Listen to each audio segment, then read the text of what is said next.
2018 में हमारे honourable supreme court की कॉन्स्टिट्यूशनल बेंच के एक डिसीजन ने, जिसका नाम था नवतेज सिंह जौहर वर्सेस यूनियन ऑफ इंडिया, इस केस में लेस्बियन, गेज, बाइसेक्सुअल, ट्रांसजेंडर और क्वीर पीपल, जिसको LGBTQ+ भी कहते हैं, इन लोगों के बीच में होने वाले कंसेंशुअल रिलेशनशिप को डीक्रिमिनलाइज कर दिया गया था, जो कि एक ऑफेंस हुआ करता था सेक्शन 377 इंडियन पीनल कोड के तहत।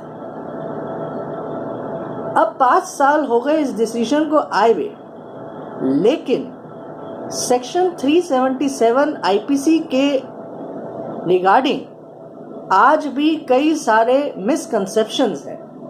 तो उन मिसकंसेप्शंस को लेकर और 377 को आज की डेट में डिफरेंट हाई कोर्ट्स कैसे इंटरप्रेट कर रही हैं, इसको मैं इस वीडियो के माध्यम से आप सबको बताऊंगा। देखिए, सबसे पहला मिसकंसेप्शन तो यही है कि बहुत लोगों को लगता है कि सेक्शन 377 को पूर्णतः ही स्ट्रक डाउन कर दिया गया है, इसको खत्म कर दिया गया है, पर ऐसा नहीं है। ऑनरेबल सुप्रीम कोर्ट ने सिर्फ LGBTQ के कंसेंशुअल रिलेशनशिप को ही डीक्रिमिनलाइज किया है। इसका मतलब ये कि नॉन कंसेंशुअल रिलेशनशिप, जबरदस्ती बनाए हुए शारीरिक रिलेशनशिप्स को आज भी सेक्शन 377 IPC में ऑफेंस माना जाता है। तो सेक्शन 377 बेसिकली क्या कहता है? देखिए, सेक्शन 377 के तहत अगर कार्नल इंटरकोर्स होता है which is against the order of the nature, किसी भी व्यक्ति के द्वारा किसी अन्य व्यक्ति, जो कि एक पुरुष हो सकता है, महिला हो सकती है, या फिर एक एनिमल भी हो सकता है, तो ऐसे कार्नल इंटरकोर्स को ऑफेंस माना गया है और इसकी सजा भी दे रखी है लॉ में। तो समझने वाली बात यह है कि जो बहुत बड़ी मिसकंसेप्शन है लोगों को, वो ये है कि ये लॉ सिर्फ 2 चीज़ों को क्रिमिनलाइज करता है, जो कि सोडोमी एंड बिस्टियलिटी। सोडोमी क्या होता है? सोडोमी मतलब अगर मेल सेक्सुअल ऑर्गन को एनल के अंदर इंसर्ट किया जाए, चाहे वो मेल के रिगार्ड में या फीमेल के रिगार्ड में, तो उसको सोडोमाइज करना कहते हैं, सोडोमी कहते हैं। बिस्टियलिटी का मतलब होता है किसी एनिमल के साथ सेक्सुअल रिलेशनशिप बनाना। तो बहुत लोगों को लगता है कि 377 में सिर्फ सोडोमी और बिस्टियलिटी ही कवर्ड है, लेकिन हमारे ऑनरेबल हाई कोर्ट्स ने सेक्शन 377 की बहुत ही वाइड इंटरप्रिटेशन दी है। जैसे कि आपको पहला केस में बताता हूं, Ankit and others versus state of Haryana, CRR 121 of 2022, dated 2 March 2022। ये ऑनरेबल पंजाब हाई कोर्ट की जजमेंट है। तो इस जजमेंट में सेक्शन 377 को डिस्कस करते हुए बताया, पहले तो ऑनरेबल हाई कोर्ट ने इंटरकोर्स बताया कि इंटरकोर्स का मतलब होता है जब कोई विजिटिंग ऑर्गन एनसर्कल करता है या एनवेलप करता है, चाहे वो फुली हो या पार्शली हो, विजिटिंग ऑर्गेनिज्म को। सो विजिटेड ऑर्गन होता है जैसे कि मेल ऑर्गन, जब दूसरे फीमेल ऑर्गन को पेनिट्रेट करता है तो वो इंटरकोर्स माना जाता है। लेकिन कोर्ट ने ये कहा, सेक्शन 377 में पार्लियामेंट ने सेक्सुअल इंटरकोर्स या पेनिट्रेटिव इंटरकोर्स वर्ड यूज नहीं किया है, बल्कि लेजिस्लेचर ने यूज किया है कार्नल इंटरकोर्स। तो कार्नल इंटरकोर्स का क्या मतलब होता है? देखिए, कार्नल इंटरकोर्स को इंटरप्रेट करते हुए को ऑनरेबल हाई कोर्ट ने बोला कि ये ऐसा इंटरकोर्स जो कि फ्लैश और सेंसुअलिटी पे डिपेंडेंट है। तो इसमें यह ज़रूरी नहीं है कि ये सेक्सुअल इंटरकोर्स हो, जिसको नॉर्मल आम भाषा में वो कहा जाता है जब मेल ऑर्गन फीमेल वेजाइना में इंसर्ट होता है।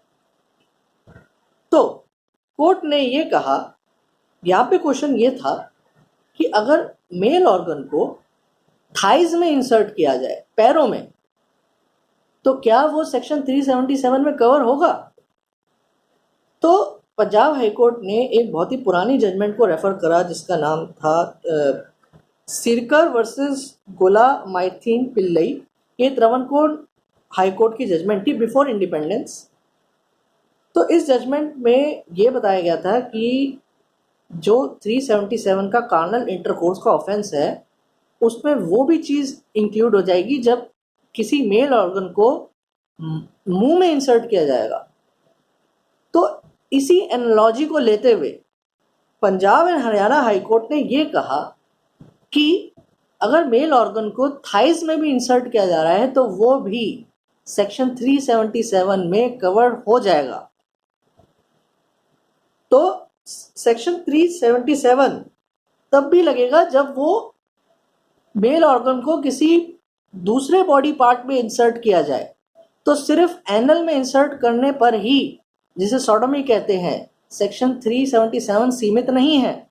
किसी दूसरे बॉडी पार्ट जैसे कि मुंह पे या फिर थाइज में भी इंसर्ट करने पर सेक्शन 377 लगता है, जो कि एक बहुत ही वाइड इंटरप्रिटेशन है। अगर इसी तरीके से हम दूसरी जजमेंट की बात करें जिसका नाम है कमल वर्सेस स्टेट 2022 286 DLT पेज 634, ये ऑनरेबल दिल्ली हाईकोर्ट की हमारे जजमेंट है। तो ऑनरेबल दिल्ली हाईकोर्ट ने भी सेक्शन 377 के इंग्रेडिएंट्स बताए इस केस के अंदर और बहुत ही वाइड इंटरप्रिटेशन दी। तो ऑनरेबल दिल्ली हाईकोर्ट ने बताया कि सेक्शन 377 तब लगेगा जब फ्लैश या सेंसुअलिटी इन्वॉल्व होगी, सबसे पहला इंग्रेडिएंट है। दूसरा इंग्रेडिएंट है कि इंटरकोर्स नेसेसरी है, जो कि ह्यूमन विद ह्यूमन हो सकता है या फिर ह्यूमन विद एनिमल हो सकता है। तीसरा इंपॉर्टेंट इंग्रेडिएंट है पेनिट्रेशन। तो ऑनरेबल दिल्ली हाईकोर्ट ने भी इसको सिर्फ जो है पेनाइल एनल पेनिट्रेशन तक ही सीमित नहीं रखा। तो पेनाइल एनल पेनिट्रेशन तो इंक्लूडेड है ही, जिसे सोडोमी कहते हैं। इसके अलावा कोर्ट ने एक नई पेनिट्रेशन के बारे में बताया जो कि है डिजिटल पेनिट्रेशन। डिजिटल पेनिट्रेशन का कोई इलेक्ट्रॉनिक्स से लेना देना नहीं है। डिजिटल पेनिट्रेशन मतलब अगर फिंगर्स या टोस को किसी की एनल में इंसर्ट किया जाए तो वो भी सेक्शन 377 में कवर्ड होएगा। तीसरी टाइप की पेनिट्रेशन जो ऑनरेबल दिल्ली हाईकोर्ट ने हमारे बताई वो है ऑब्जेक्ट पेनिट्रेशन। मतलब किसी भी तरीके के ऑब्जेक्ट को, चाहे वो कुछ भी हो, फिजिकल ऑब्जेक्ट को अगर एनल में इंसर्ट किया जाता है, चाहे वो लड़का करे या लड़की करे, चाहे वो लड़के के साथ करे या लड़की के साथ करे या किसी एनिमल के साथ करे, तो इन तरीके की तीनों पेनिट्रेशन, क्योंकि इस सेक्शन 377 में सिर्फ मेल ऑफेंडर्स नहीं है, अगर कोई औरत भी ये सब चीज़ करती है, मतलब कि अगर कोई औरत भी जो है डिजिटल पेनिट्रेशन करती है किसी लड़के के साथ या फिर ऑब्जेक्ट पेनिट्रेशन करती है किसी लड़के के साथ, तो वो भी सेक्शन 377 में ऑफेंडर बन जाएगी। तो इस तरीके से हमारे ऑनरेबल दिल्ली हाईकोर्ट और ऑनरेबल पंजाब हाईकोर्ट ने सेक्शन 377 की बहुत ही वाइड इंटरप्रिटेशन बताई। ऑब्वियसली ये इंटरप्रिटेशन तभी लगेगी जब नॉन कंसेंशुअल होगा, क्योंकि कंसेंशुअल तो ऑब्वियसली कोई ऑफेंस नहीं है। देखिए, आज की डेट में हमें पता है कि मैरिटल रेप ऑफेंस आज की डेट में नहीं है। इस पर ऑनरेबल दिल्ली हाईकोर्ट की स्प्लिट वर्डिक्ट आई, स्प्लिट डिसीजन आया, जो कि आज की डेट में ऑनरेबल सुप्रीम कोर्ट में पेंडिंग है। लेकिन सेक्शन 377 का ऑफेंस अभी भी लग सकता है अगर फोर्सफुली विदाउट कंसेंट अगर हस्बैंड सोडोमाइज करता है या फिर डिजिटल पेनिट्रेशन करता है या फिर ऑब्जेक्ट पेनिट्रेशन करता है। सो 377 में आज भी हस्बैंड को पनिश किया जा सकता है। तो ये कुछ बेसिक मिसकंसेप्शंस थी सेक्शन 377 के रिलेशन में। आई होप आप ये मिसकंसेप्शंस आपके दिमाग से हट गई होगी। Thank you.